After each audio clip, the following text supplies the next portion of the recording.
السلام علیکم. پروگرام فیصلہ آپ کا کے ساتھ میں ہوں عمران سلطان. ناظرین، افغانستان سے امریکی فوج کا انخلا، پاکستان ڈیموکریٹک موومنٹ کا ایک بار پھر متحرک ہونا، کشمیر کے الیکشنز اور ساتھ ہی ساتھ بلاول بھٹو زرداری کا ممکنہ دورہ امریکہ اور اسے حکومت اور اپوزیشن کس سیاسی تناظر میں دیکھ رہی ہے. آج کے پروگرام میں اس کے اوپر ہم بات کریں گے. اپنے گیسٹ پینل کا آپ سے کرواتا چلوں. اس وقت ہمارے ساتھ موجود ہیں اسلام آباد سے رؤف حسن صاحب، آپ معاون خصوصی ہیں وزیر اعظم پاکستان کے. بہت شکریہ رؤف حسن صاحب اپنی تشریف آوری کا. ساتھ ہی ساتھ سینیٹر کامران مرتضیٰ نے بھی ہمیں جوائن کیا، جمعیت علماء اسلام فے گروپ سے، فضل الرحمان گروپ سے آپ کا تعلق. سینیٹر صاحب آپ کا بھی بہت شکریہ. اور شاہدہ رحمانی صاحبہ بھی ہمیں جوائن کریں گی، پاکستان پیپلز پارٹی سے MNA ہیں. سب سے پہلے رؤف حسن صاحب آپ کی طرف آتا ہوں. اس وقت جب ہم بات کر رہے ہیں کہ افغانستان سے امریکی اور اتحادی افواج کا انخلا، اس حوالے سے بہت کچھ لکھا اور بہت کچھ پڑھا جا رہا ہے، اور یہ نیٹشل یہ ہے کہ آگے آنے والا وقت یقیناً پاکستان کے لیے ایک بڑا امتحان ثابت ہوگا. لیکن مسئلہ یہ ہے کہ ابھی تک امریکہ نے پاکستان کو آن بورڈ نہیں لیا. یہ پرٹیکولر اگر اس چیز کو فوکس کریں تو پاکستان کی خارجہ پالیسی، خارجہ جو محاذ ہے پاکستان کا، اس کے لیے یہ کتنا بڑا امتحان ہے یا کیسا شگون ہے؟ رؤف صاحب. شکریہ عمران صاحب، بہت بہت آپ کا. افغانستان کی سچویشن بہت گمبھیر ہے اور تمام انڈیکیٹرز جو اس وقت سامنے آئے ہیں اس کے حساب سے میرا خیال ہے کہ افغانستان بڑی تیزی سے خانہ جنگی کی کیفیت کی طرف بڑھ رہا ہے. جس فیکٹر کا آپ ذکر کر رہے ہیں، امریکہ کا پاکستان کو آن بورڈ نہ لینا، تو امریکہ نے تو افغان گورنمنٹ کو بھی آن بورڈ نہیں لیا. اگر آپ نے سنا ہوگا تو بگرام ایئر بیس سے جب انہوں نے وڈرا کیا، جب ان کے ٹروپس وہاں سے نکلے ہیں، تو انہوں نے جو اپنا لوکل جو ان کے افغان کمانڈرز تھے ان کو بھی نہیں بتایا تھا، بلکہ ان کو 2-3 گھنٹے کے بعد پتا چلا ہے کہ یہ بیس اب خالی ہو چکی ہوئی ہے. تو ایک انتہائی ڈس آرڈرلی مینر کے اوپر انہوں نے افغانستان سے وڈرا کیا ہے. اور یہ اس چیز کے باوجود اس کے باوجود کہ خطے کے تمام ممالک انکلوڈنگ پاکستان ان کو یہ کہہ رہا تھا جی کہ آپ ایک آرڈرلی طریقے سے وڈرا کریں. آرڈرلی طریقے سے وڈرا کرنے سے مطلب ان کا یہ لیا جا رہا تھا کہ اس کو آپ کنڈیشنل کریں گراؤنڈ کے اوپر کچھ پروگرس میں ان ڈائلاگ جو کہ بات چیت ہو رہی تھی. لیکن ان کے جو ماضی کے جو جتنے بھی ان کے ملٹری وینچرز رہے ہیں امریکہ کے، بالکل ویسے ہی انہوں نے بغیر کسی آرڈر کے، بغیر کسی پلان کے انہوں نے افغانستان کو ورچولی اب چھوڑ دیا ہے.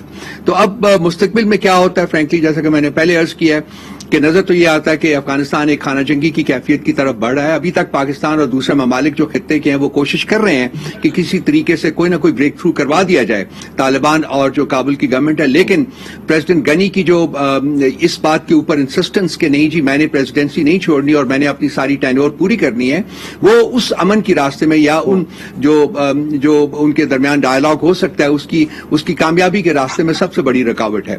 اور میرا خیال ہے کہ یہ رکاوٹ جو ہے مجھے لگتا نہیں ہے، جو انڈیکیشنز میرے پاس ہیں، جو میری ان لوگوں سے بات ہوئی ہے اس میں یہ لگتا نہیں ہے کہ پریزیڈنٹ غنی جو ہے وہ کسی قسم کی کوئی فلیکسیبلٹی دکھائیں گے اس ڈائلاگ کو کامیاب کرنے کے لیے. سو سچویشن جو ہے وہ خطرناک حد تک جو ہے وہ کنٹرول سے باہر ہوتی جا رہی ہے افغانستان میں، اور اس کے ایک ڈفرینٹ لیول پر پاکستان کے لیے ہوتی جا رہی ہے. اور اس کے جو پاکستان کے اوپر اثرات جو ہیں وہ بھی بہت خطرناک ہو سکتے ہیں. ٹھیک ہے بالکل. کامران مرتضیٰ صاحب، یہاں پہ جو ہم بات کر رہے تھے پاکستان کی سفارتکاری کے حوالے سے، رؤف حسن صاحب کا کہنا ہے کہ یہ امریکہ کا نہ صرف پاکستان بلکہ افغان حکومت کے ساتھ بھی یہی رویہ رہا. آپ کیا کہیں گے مرتضیٰ صاحب؟ دیکھیے، امریکہ سے آپ گلہ نہیں کر سکتے، اس لیے نہیں کر سکتے کہ وہ اپنا قومی مفاد دیکھیں گے، اور یقیناً انہوں نے اپنا قومی مفاد دیکھا ہوگا. وہ ان کی شاید اخراجات اس حد تک بڑھ گئے تھے کہ وہ افورڈ نہیں کر پا رہے تھے، اور ویسے بھی ان کی عادت رہی ہے کہ جب ان کا مفاد نکل جاتا ہے تو وہ پھر آنکھیں پھیر لیتے ہیں. مگر اس کے باوجود ہم اس لیے گلہ نہیں کرتے کہ ہم کو اپنے مفادات دیکھنے ہیں، اور اپنے مفادات ہمارے خطے میں موجود جو آس پاس ممالک ہیں ان کے ساتھ چلنے میں یا ان کو ساتھ لے کے چلنے میں. ہماری پالیسی میں ہمیشہ جو مسئلہ رہا ہے وہ یہ ہے کہ ہم اپنے خطے میں نہیں دیکھتے، ہمارے آپس میں دائیں بائیں جو ہماری طرف ممالک ہیں جن کو ہم بدلی نہیں کر سکتے، جنہوں نے ایگزسٹ کرنا ہے انہی جگہوں میں، ان کو نہیں دیکھتے. ہم کبھی امریکہ کی طرف دیکھتے ہیں، کبھی کسی اور کی طرف دیکھتے ہیں. تو یہ پالیسی کو ریویو کرنا چاہیے اور ہم کو خطے کے ممالک کے ساتھ اچھی طرح سے چلنا چاہیے، بھلے وہ بھارت ہو، بھلے وہ افغانستان ہو، بھلے وہ ایران ہو، اور چین تو ظاہر ہے ہمارا ویسے بھی دوست ہے، مگر یہ جو آس پاس ہمارے 4-5 ممالک ہیں ان کے ساتھ ہی ہم کو رہنا ہے اور انہی کے ساتھ جو ہے نا ہم کو گزارا کرنا ہے. اس پالیسی کو ریویو ہونا چاہیے جو آج تک چل رہی. جی شاہدہ رحمانی صاحب، آپ کیا کہیں گی اس موجودہ پالیسی کے حوالے سے؟ ظاہر ہے کہ افغانستان سے امریکی فوج کا جو انخلا پاکستان کے لیے بھرپور مسائل جو ہیں وہ سامنے آ سکتے ہیں. کیا اس وقت پاکستان صحیح ٹریک پر ان چیزوں سے نمٹ رہا ہے؟ شاہدہ رحمانی صاحب. جی بہت شکریہ. سب سے پہلی بات تو یہ کہ دیکھیں چیئرمین بلاول بھٹو زرداری صاحب نے on the floor of the house parliament میں ایک سنگین ایشو پہ توجہ دلائی اور اسپیکر صاحب سے کہا کہ جی فوری طور پہ اس کا اجلاس بلایا جائے، اور انہوں نے اس پہ عمل درآمد کیا. تمام پولیٹیکل پارٹیز کا اجلاس بلایا گیا سلامتی کونسل کا، اور آپ نے دیکھا کہ اس وقت وزیر اعظم صاحب کو سنگینی کا ذرہ برابر احساس نہیں، یا ان کی ایگو اتنی حاوی ہے کہ وہ اس طرح کے جو کہ پاکستان کی سلامتی سے وابستہ ایشوز ہیں اس کو انہوں نے کتنا سیریس لیا. اور اس اجلاس میں اس سے پہلے بھی آپ نے دیکھا کہ جو ان کا رویہ رہا، چاہے کشمیر اور انڈیا کے جو معاملات ہیں پاکستان کے ساتھ کشمیر ایشوز کے حوالے سے، اور اسی طرح اب بھی ان کی جو صورتحال ہے آپ نے ان کا جائزہ لیا کہ پرائم منسٹر نے آنا گوارا نہیں کیا. اور اس کا احساس بھی چیئرمین صاحب نے کہا کہ شاید یہ پہ حاوی ہے. لیکن آپ یہ دیکھیں کہ پارلیمنٹ ہی وہ فورم ہے جہاں پر اس کو ڈسکشن کے لیے لایا جائے گا اور اس پالیسی بنائی جائے گی، کیونکہ افغانستان کا امن پاکستان سے مشروط ہے. ماضی میں جب ہم دیکھتے ہیں تو اس وقت بھی جو صورتحال تھی اس کی سزا پاکستان نے بھگتی، اور آج حکومت نے کیا اس کی سنگینی کا احساس کرتے ہوئے آپ یہ بتائیں کہ اگر حالات افغانستان میں خراب ہوتے ہیں اور مہاجرین کی جب یہاں آمد ہوگی تو کیا ہم نے ان کا بندوبست کیا؟ یہ ہم نے پہلے ہی سے ایک بورڈ پہ تلے دبے ہیں. حکومت نے اس کی سنگینی کا میں سمجھتی ہوں ابھی تک احساس نہیں ہے، جو کہ انتہائی سیریس میٹر ہوتا چلا جا رہا ہے. افغانستان خانہ جنگی کی طرف جا رہا ہے. اور ماضی میں ہم نے آپ کا یہ پوائنٹ رؤوف حسن صاحب کی طرف رکھتا ہوں کہ پرائم منسٹر کا ایک اسٹیٹمنٹ ہیڈ لائن بنا کہ جو ناراض بلوچ ہیں ان سے مذاکرات پر غور ہو سکتا ہے. آپ 5 مہینے جو ہے جو بائیڈن کی کال کا انتظار کر سکتے ہیں، آپ نریندر مودی کو جو ہے وہ خط بھی لکھ سکتے ہیں. لیکن چاہے کشمیر کا معاملہ ہو، چاہے گلگت بلتستان کا معاملہ ہو، اور پھر یہ قومی سلامتی کا، اوپر کورونا کا، ہم نے دیکھا کہ ایک ہارمنی نظر آنی چاہیے، پولیٹیکل ہارمنی پرائم منسٹر کی جانب سے، حکومت کی جانب سے، اپوزیشن کے ساتھ وہ نہیں ہے. یہ طرز حکومت، یہ جس طریقے سے لے کر چلا جا رہا ہے آئسولیشن میں رہ کے، یہ ڈیلیور کر پائے گا رؤوف حسن صاحب؟ یہ کتنا نقصان دہ ہو سکتا ہے؟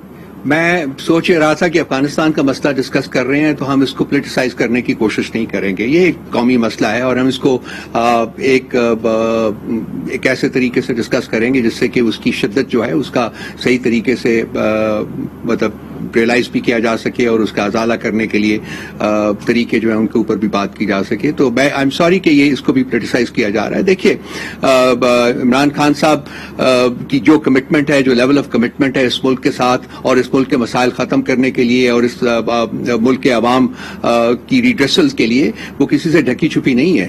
اور میں اس کا کمپیریزن اس لیے نہیں کروں گا کہ میں اب بھی کوشش کروں گا کہ میں اس کو پولیٹیسائز نہ کروں اور کم سے کم اس کو اس کانٹیکسٹ میں جو اپنا کامنٹ ہے وہ دوں. میں فوکس کرنا چاہوں گا جو آپ نے بیسک پوائنٹ ریز کیا ہے. ابھی لیٹسٹ جب پرائم منسٹر نے بجٹ کے اختتام کے اوپر تقریر کی ہے تو میرا خیال ہے کہ مختلف گروپس نے اس کو بہت سراہا ہے، اور وہاں ایک دفعہ پھر پرائم منسٹر نے تمام اپوزیشن کو ریکویسٹ کی ہے کہ آئیے ہم کم از کم الیکٹورل جو ریفارمز ہیں ان کے سلسلے میں ایک آپس میں بیٹھ کے بات کریں. آپ اپنی تجاویز دیں، ہم اپنی تجاویز دیں گے، اور ایک ایسے نتیجے کے اوپر پہنچنے کی کوشش کرتے ہیں جس سے کہ الیکشنز جو ہیں وہ کنٹروورشل نہ رہیں. لیکن بغیر سوچے بغیر سمجھے اپوزیشن نے اس کو ریجیکٹ کر دیا ہے.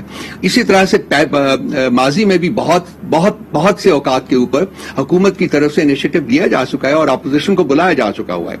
پرائم منسٹر کا موجود ہونا اس بریفنگ میں وہ لازمی نہیں تھا. اس کا مطلب یہ نہیں ہے کہ پرائم منسٹر کو ملک کے مسائل کا احساس نہیں ہے یا وہ ملک کے مسائل دور کرنے کے لیے وہ اس کے لیے تگودو نہیں کر رہے ہیں. یہ نتیجہ اخذ کرنا جو وہ انتہائی غیر مناسب ہے. میں فیل کرتا ہوں کہ اس وقت جو ملک کی سچویشن ہے, جو مشکلات سے دوچار ہے اور جو اور مشکلات میرا خیال میں آئیں گی افغانستان میں جب سچویشن اور ڈیٹیریٹ کرے گی, تو اس کے لیے بالکل ضرورت ہے کہ پاکستان کی تمام پولیٹیکل پارٹیز اور پاکستان کے تمام سٹیک ہولڈرز اکٹھے بیٹھ کے بات کریں. اور میرا نہیں خیال کہ حکومت کی طرف سے اس کے راستے میں کوئی رکاوٹ جو ہے وہ کھڑی کی جائے گی. ٹھیک ہے, آگے بڑھتے ہیں. قومی سیاست کے حوالے سے بات کرتے ہیں. شاہدہ رحمانی صاحب, آپ کی طرف آتا ہوں. بلاول بھٹو چیئرمین پاکستان پیپلز پارٹی کا ممکنہ دورہ امریکہ جو ہے, اس کے حوالے سے بڑی اس وقت جو ہے وہ بات کی جا رہی ہے. آپ کی شازیہ مری صاحبہ جو ہے وہ کہتی ہیں کہ عمران خان خود جو ہے وہ سفارتی استثناء کے بغیر امریکہ نہیں جا سکتے کیونکہ انہیں وہاں امریکی عدالتوں میں زیر التوا مقدمات کا سامنا ہے. دوسری طرف شہباز گل صاحب جو ہیں وہ اس ممکنہ دورے کے حوالے سے ٹویٹ رہے ہیں اور ان کا کہنا ہے کہ کیا بلاول اپنے والد کی طرح اقتدار کی اگلی باری لینے کے لیے واشنگٹن پہنچ رہے ہیں. کیا عرضی یہ ہے کہ اگر آپ ہمیں حکومت میں لائیں تو بھلے آپ ڈرون اٹیکس کریں, بھلے فضائی اڈے مانگیں, ہم کچھ نہیں کہیں گے, بلکہ ہمیں صرف آشرواد ملنا چاہیے. تو یہ ممکنہ دورہ جو ہے حکومت اس سے پریشان ہے کیا, اور کیوں جا رہے ہیں بلاول بھٹو اس وقت؟ دیکھیے, چیئرمین بلاول بھٹو زرداری صاحب ایک دورے پہ جا رہے ہیں اور تمام وہ ایک بڑی پولیٹیکل جماعت کے سربراہ ہیں اور ہماری پاکستان پیپلز پارٹی کی 50 سال سے زائد ایک طویل پولیٹیکل ہسٹری ہے. اور ابھی بھی آپ دیکھیں کہ چائنا نے بھی ان کو انوائٹ کیا ہے کہ ان کا 100 سالہ کمیونسٹ پارٹی کا جشن ہو رہا ہے, اس میں بھی بلاول بھٹو زرداری صاحب لائیو ان کو خطاب بھی دکھایا جائے گا, لائیو ان کو انوائٹ بھی کیا ہے. تو وہ کوئی سلیکٹ ہو کر تو آئی نہیں ہے, وہ ایک پارٹی کے ایک پاکستان پیپلز پارٹی جو کہ دنیا بھر میں جس کی ایک جانی پہچانی جاتی ہے محترمہ شہید زینب بھٹو صاحبہ کی وجہ سے, محترم جناب ذوالفقار علی بھٹو صاحب کی وجہ سے, اور چیئرمین بلاول بھٹو زرداری صاحب اپنا ایک دنیا میں مقام بنا چکے ہیں پولیٹیکل, اور یہی وجہ ہے کہ ان کے مون کو مختلف فورمز میں بلایا جا رہا ہے. اب بات یہ کہ اس طرح کی شہباز گل صاحب جیسے کرائے کے لوگ آتے ہیں اور جاتے ہیں جن کا پتہ بھی نہیں چلتا, وہ اپنا سیاسی قد اونچا رکھنے کے لیے اس طرح کے عملے, اس طرح کی باتیں کرتے ہیں جو کہ نامناسب ہے. بلاول بھٹو زرداری صاحب اگر چائنا نے بلایا اپنے 100 سالہ جشن کے اندر تو وہ بھی ان کی پولیٹیکل میں سمجھتی ہوں کہ شخصیت کا احترام کرتے ہیں, اور یہی وجہ ہے کہ امریکہ بھی وہ اپنے جو آپ بات کر رہے ہیں کہ کس لیے بلایا گیا ہے, تو وہ لوگ اس طرح کی قیاس آرائیاں کرتے ہیں تو اس طریقے سے امپائر کے اندر ڈھونڈ کر آتے ہیں. پاکستان پیپلز پارٹی اس طرح, ٹھیک ہے, آپ کا پوائنٹ آ گیا. کامران مرتضی صاحب, آپ کی طرف میں آنا چاہوں گا, لیکن اس سے پہلے ایک شارٹ کامنٹ جو ہے میں چاہوں گا رؤوف حسن صاحب کا اس بات پہ کہ کیا حقیقتاً کوئی خطرہ نہیں ہے حکومت, کیونکہ یہ جو جس انٹینسٹی کے ٹویٹس آ رہے ہیں وہ کچھ دھواں ضرور محسوس ہو رہا ہے وہاں سے. رؤوف حسن صاحب, بلاول بھٹو کے اس دورے پہ کیا کہیں گے آپ؟ شارٹ کامنٹ اگر آپ کو شاید دھواں نظر آ رہا ہو میرے بھائی, مجھے تو دھواں کوئی نظر نہیں آ رہا. بہر صورت کسی قسم کا کوئی خطرہ نہیں, کسی قسم کا کوئی خطرہ نہیں ہے. بلاول بھٹو صاحب بالکل جائیں جہاں ان کو انوائٹ کیا جاتا, جانا چاہیے. پاکستان کی تمام پولیٹیکل پارٹیز کو یہ فریڈم حاصل ہے کہ اگر ان کو کوئی کسی اور ملک کی پولیٹیکل پارٹی, جیسا کہ اس وقت چائنا میں کمیونسٹ پارٹی نے انوائٹ کیا ہے, پرائم منسٹر صاحب بھی ایڈریس کر رہے ہیں, سب لوگوں اور لوگوں کو بلایا ہے, وہ بالکل اپنے حدود کے اندر ہے کہ وہ جو کرنا چاہیں وہ کر سکتے ہیں, ان کو ٹوٹل فریڈم حاصل ہے. اور اس سلسلے میں کوئی نیگیٹو کامنٹ, یہ لیوریج تو آپ دے رہے ہیں رؤوف حسن صاحب, یہ لیوریج آپ دے رہے ہیں, لیکن شہباز گل کا جو ٹویٹ ہے کہ کیا آپ اپنے والد کی طرح اقتدار کی اگلی باری لینے کے لیے واشنگٹن جا رہے ہیں, وہ تو یہ چیزیں کہہ رہے ہیں. میں اس چیز کے اوپر کہہ رہا ہوں. دیکھیے ہسٹوریکلی اگر آپ نظر دورائیں پاکستان کی پولیٹیکل تاریخ کے اوپر, تو یہ حقائق اپنی جگہ موجود ہیں. بہت کچھ ہوتا رہا ہے, بہت کچھ کمپرومائزز کیے جاتے رہے ہیں, لیکن آئی ہوپ اینڈ پرے کہ جی ہم اب اس ملک کی پولیٹیکل تاریخ میں ایک نیا چیپٹر جو ہے اس کو شروع کریں گے. ہر پولیٹیکل پارٹی اپنے حدود کے اندر رہ کے اپنا جو ایک رول ہے اس ملک کو آگے لے جانے کا وہ ادا کرے. پاکستان تحریک انصاف وہ کر رہی ہے, پرائم منسٹر صاحب وہ کام کر رہے ہیں, بلاول بھٹو صاحب کریں, اور جو پولیٹیکل پارٹیز ہیں وہ بھی کریں. میری اپروچ تو ذاتی طور دور کے اوپر یہ ہے، لیکن ہسٹوریکل پرسپیکٹوز کو آپ کمپلیٹلی اوور لک نہیں کر سکتے. آپ دیکھیے اس ملک میں ڈرون اٹیکس ہوتے رہے ہیں، کس کی اجازت سے ہوتے رہے ہیں؟ اس ملک میں اور بڑے کمپرومائزز ہوتے ہیں، وہ جو واشنگٹن میں بیٹھ کے جو ویزے ایشو کیے جاتے رہے ہیں اور یہاں سارے انفلٹریٹرز جو تھے امریکن وہ آتے رہے ہیں، وہ کنہوں نے کیے ہیں؟ میں اس کو لمبا چوڑا نہیں بڑھانا چاہتا. میں فیل کرتا ہوں کہ چلیے کوئی تھوڑی سی مثبت انداز میں ہم ڈسکشن یہ کریں تاکہ ہم کسی نتیجے پہ پہنچ سکیں. ٹھیک، چلے آگے بڑھتے ہیں. سوال کیونکہ ایک بریک کی بھی کال ہے، لیکن سوال میں پہلے رکھ رہا ہوں اور کامران مرتضیٰ صاحب جو ہے ان سے میں اس کا جواب چاہوں گا کہ پاکستان میں سیاست حادثات اور واقعات کی محتاج ہوتی ہے. اپوزیشن پی ڈی ایم کی صورت میں ایک بار پھر متحرک ہونے جا رہی ہے. کیا حکومت کے لیے کچھ خطرہ ہوگا؟ شہباز شریف جو ہیں وہ بھی اس وقت عملاً میدان میں آ چکے ہیں، اور پھر پیپلز پارٹی کے بغیر کیری آن کرنا اس وقت کیا ایک مائل سٹون ہوگا اس وقت اپوزیشن کے لیے. ایک چھوٹے سے بریک کے بعد اس سوال کو آگے بڑھاتے ہیں. Welcome back. Senator Kamran Murtaza صاحب فرمائیے گا، ایک بار پھر پی ڈی ایم جو ہے وہ ایکٹیویٹ ہو رہی ہے، متحرک ہو رہی ہے. شہباز شریف عملاً اس وقت میدان میں موجود ہے، لیکن پاکستان پیپلز پارٹی آن بورڈ نہیں ہے. یہ صورتحال اس وقت آبجیکٹو آپ کا کیا ہوگا؟ کس حد تک آپ اس کو کیپٹلائز کر پائیں گے اس موو کو؟ دیکھیے، ہمارا ٹارگٹ وہی ہے جو اس سے پہلے تھا. پیپلز پارٹی ہمارے ساتھ تھی، ایسے اتحاد کے ساتھ تھی. یہاں پیپلز پارٹی سب کے ہم ساتھ تھے ان کے، مگر آج وہ ساتھ نہیں ہے. ان کی اپنی مجبوریاں ہوں گی، اس پارٹی کا اپنا مفاد ہوگا، ان کی اپنی سوچ ہوگی. اس کی وجہ سے پیپلز پارٹی اور دوسرے دوستوں کی وجہ سے جو ہے وہ درمیان میں کچھ وقفہ آ گیا. مگر اس کے بعد سارے معاملات میرا خیال ہے کہ ہم ایک مہینے کے اندر اسی جگہ پہ لے جائیں گے جہاں پہ جو ہے نا، جہاں سے جو ہے وہ معاملہ جو ختم ہوا تھا. اور میرا خیال ہے کہ یہ پیپلز پارٹی کو یا دوسرے دوستوں کو بھی کل اس بات پہ آنا پڑے گا کہ جو اکٹھے مل کے چل رہے تھے تو وہی بہتر چلنا تھا. اس طرح سے اپنے آپ کو تھوڑا سا مینڈ کرنا پڑے گا. ممکن ہے کہ شاید ہم سے بھی کچھ غلطی ہوئی ہو یا کچھ ہم سے بھی ہمارے بارے میں بھی کوئی ان کے گلے شکوے ہو، مگر الٹیمیٹلی قومی مفاد میں ہم کو ساتھ دینا پڑے گا.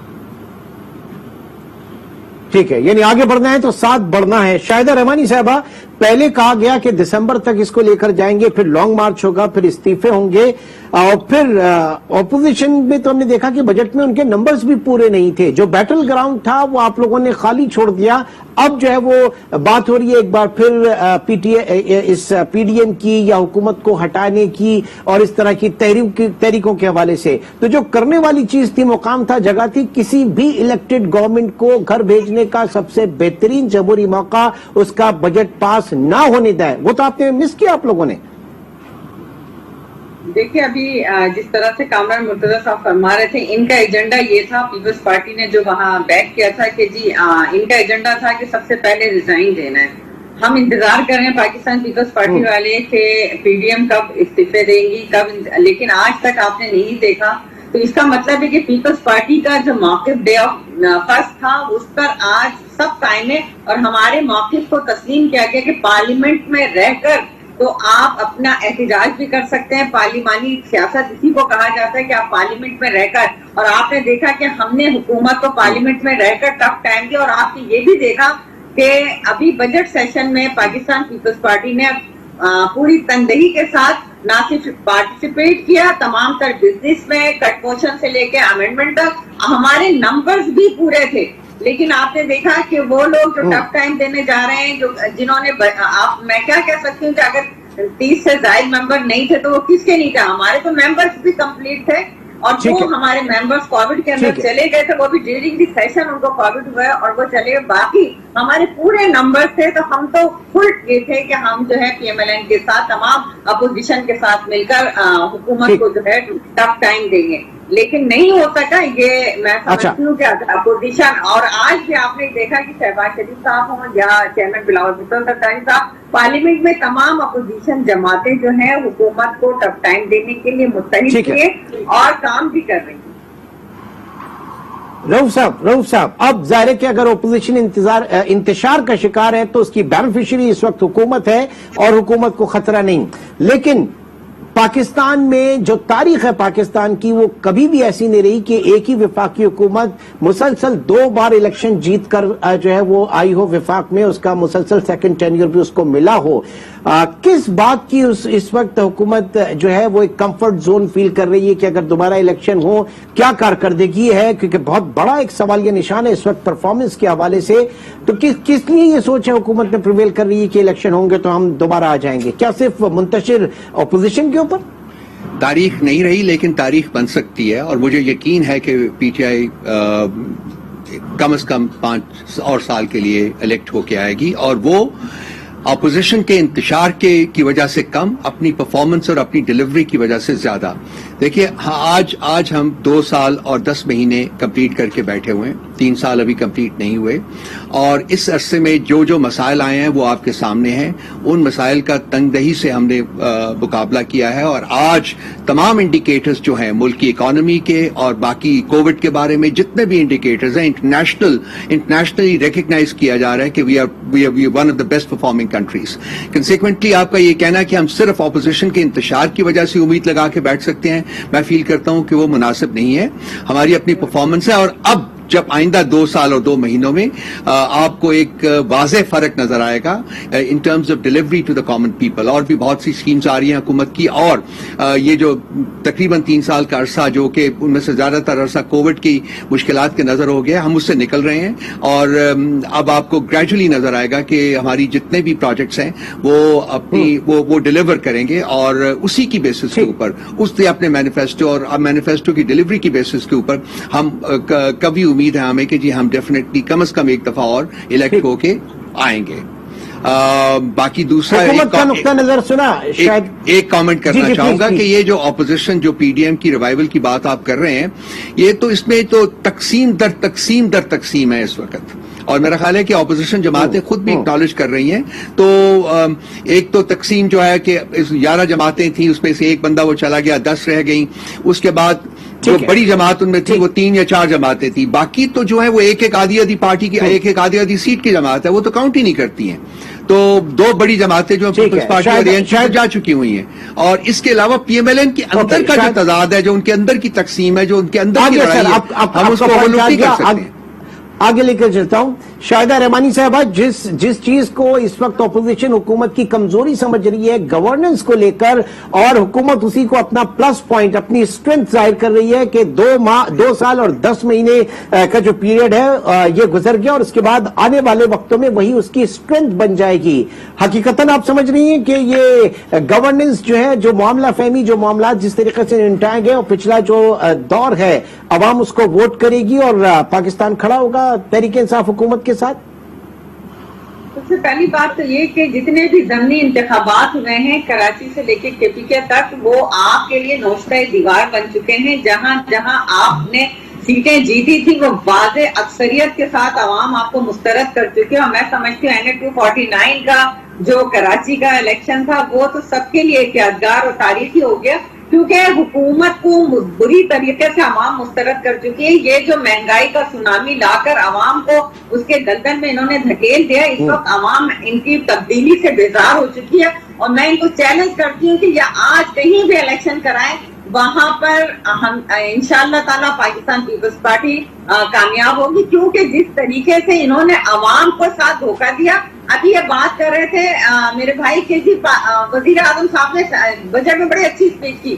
وہ ہمیشہ جب اپوزیشن میں بھی تھے تو اسپیچ بڑی اچھی کر کے عوام کو انہوں نے تبدیلی کے نام پہ ورگلایا. اور آج بھی جو کچھ انہوں نے کہا کہ جی ہم اگر اس بات پر یہ فخر کریں گے کہ ہم اپنے اڈے استعمال نہیں ہونے دیں گے، تو یہ 2012 میں پارلیمنٹ کے اندر آپ کو یاد ہوگا سلالہ اٹیک کے بعد، اور جب نیٹو سپلائی بند کی تھی تو اس وقت تمام پولیٹیکل پارٹیز نے ایک ایگریمنٹ کیا تھا، اور جس کو ریزولوشن کی شکل میں پارلیمنٹ میں لائے تھے، اور جس کے اندر یہ طے تھا کہ ہم کسی بھی فورن کنٹری کو اپنی بیسز نہیں دیں گے.